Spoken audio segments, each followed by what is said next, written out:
So today I'm gonna introduce a book that I really enjoyed reading.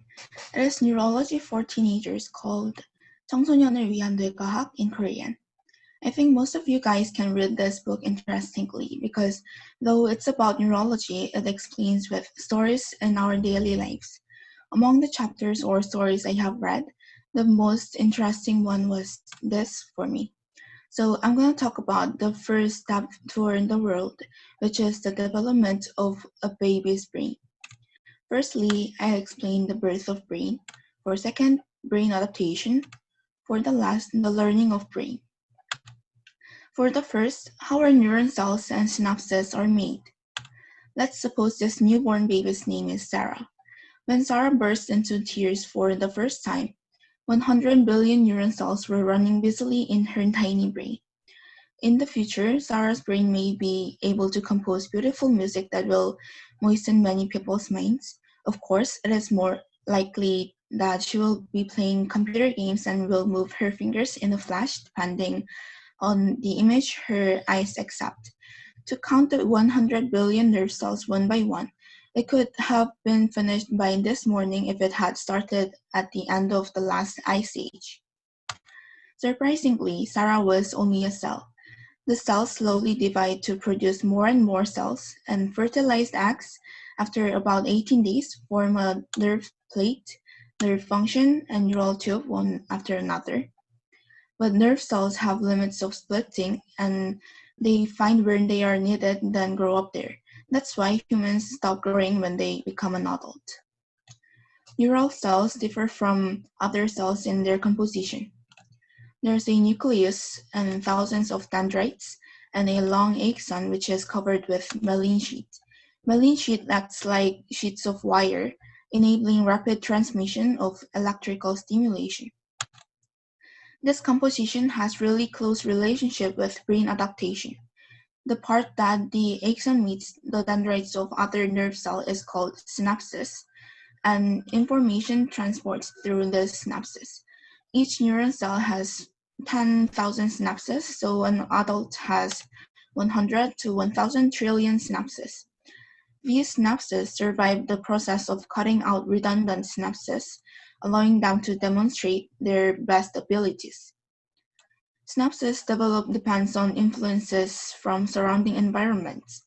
Born in big city, Sarah soon saw a car, became accustomed to radio and TV broadcasts, and studied math and piano. Unfortunately, her math grades were not very good, but her piano skills have improved. Sarah's brain accepted and handled all the stimulation or experience without any difficulty. On the other hand, let's think about she was born in Alaska as a daughter of an Eskimo.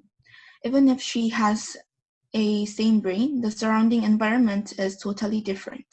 She will not be influenced by kindergarten or TV programs, but she will learn how to find ways on a snowy field or how to kayak through floating glaciers.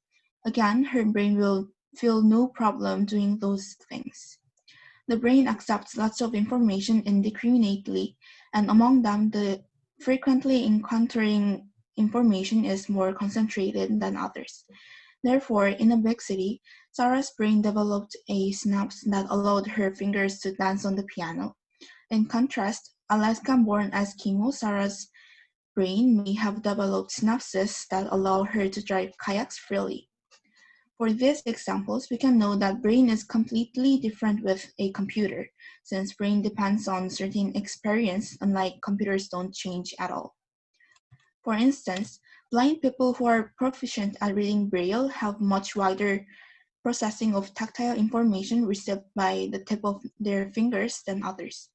Right-handed guitarists develop it on their right fingers, while teenagers who enjoy chatting have it on the tip of their two thumbs.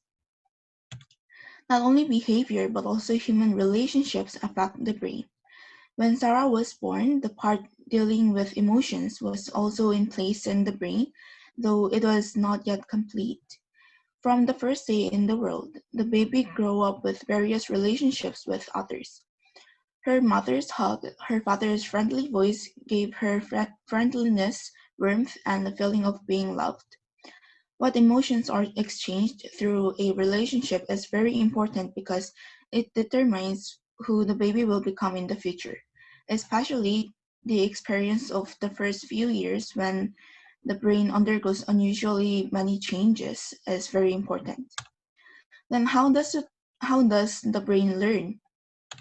Baby's brain keeps learning in very various ways.